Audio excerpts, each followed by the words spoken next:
Here, look. Hey, up. Hey. Hey, hello, darling. Where you go? A man murdered a woman and had sex with the corpse. So there you go, ladies and gentlemen. Just as well we're emptying all the prisons.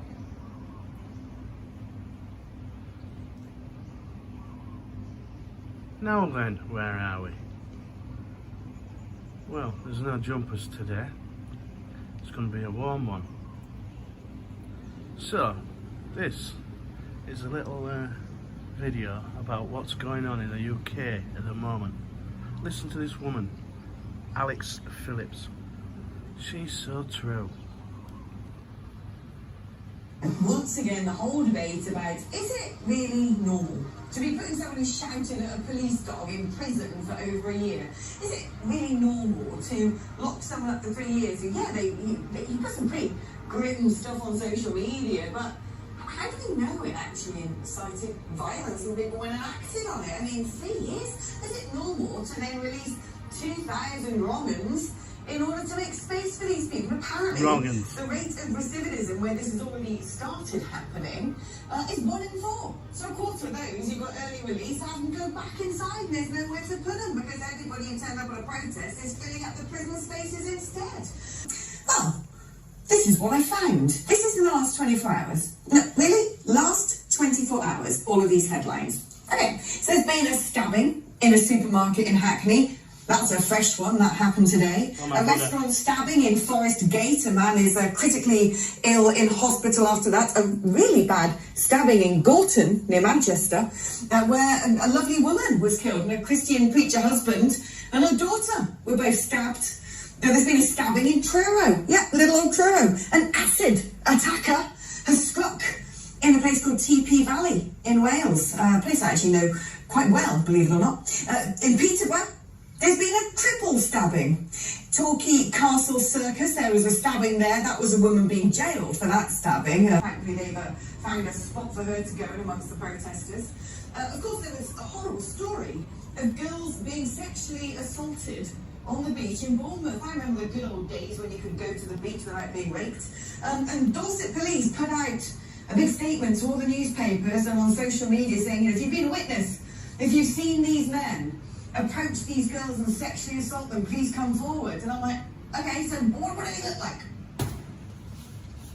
Oh, right, okay, we're not going to find out. That's very helpful. There's been an asylum seeker who stabbed his immigration lawyer, and to wrap it all up, a man murdered a woman and had sex with the corpse.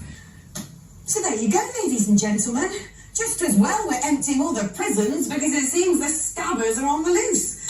What is going on in this country? I mean, once upon a time, those sorts of stories would pop up, you know, a month at a time. You know, every now and then we'd learn about these things, and now they're absolutely everywhere, all the time. We've become totally desensitized to the fact that right now we're more like Mogadishu than the United Kingdom. You know, what pick up on it is you said a lot of our town centres have been hollowed out. And again, I was having this conversation over a brilliant lunch today.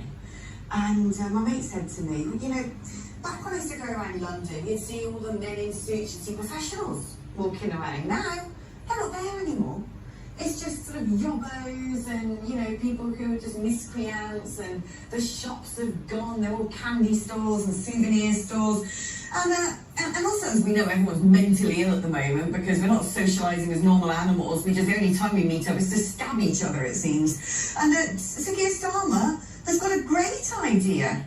He says everyone should carry on working from home. In fact, he'll lead a working from home resurgence. Downing Street said it backed more flexible working. And I'm like, dude, the whole reason why everyone's mentally ill, why the streets are crime-ridden, why the economy is going down the plug hole, is because nobody is being human anymore. We're not socialising by humans. We're not talking at the water cooler. We're silent keyboard wizards as well, sat in our pyjamas, rotting away like invalid members of the society, going down our echo chambers, feeling even more disconnected, even more reaffirmed in what we believe and everyone else being wrong. And then we go mad from, you know, the doom scrolling and all the flashing images. Then we get fat because we're not actually having any exercise. And then when we want to buy products, the shop doesn't exist anymore. And then when we moan about China taking over the world, well, don't worry, we've been buying a load of She's good. having it shipped across from there.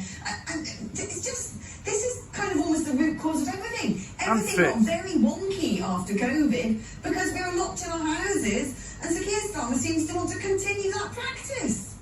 I bet she wears trousers as well in house. I mean, it is really sort of out of school during term time. And again, that misses the wider debate that a lot of families decide to take a few days away from the holidays to go on holiday because it's a lot cheaper. You know, they're not taking into account human nature and the reason why people are doing that. Instead, what they're doing is they're lecturing us. Now, I don't believe that any government has the right at any level to lecture us. They're supposed to serve us rather than rules. And I think the power has gone to the heads of this government, and I think already people have had enough, and that's why their poll ratings are tanking. They've gone mental. I mean, the only person I think who's got a credible excuse for working from home is Sir Keir Starmer himself, because he should be living in number 10 and working every hour, night and day to try and fix it. Killer, Susan.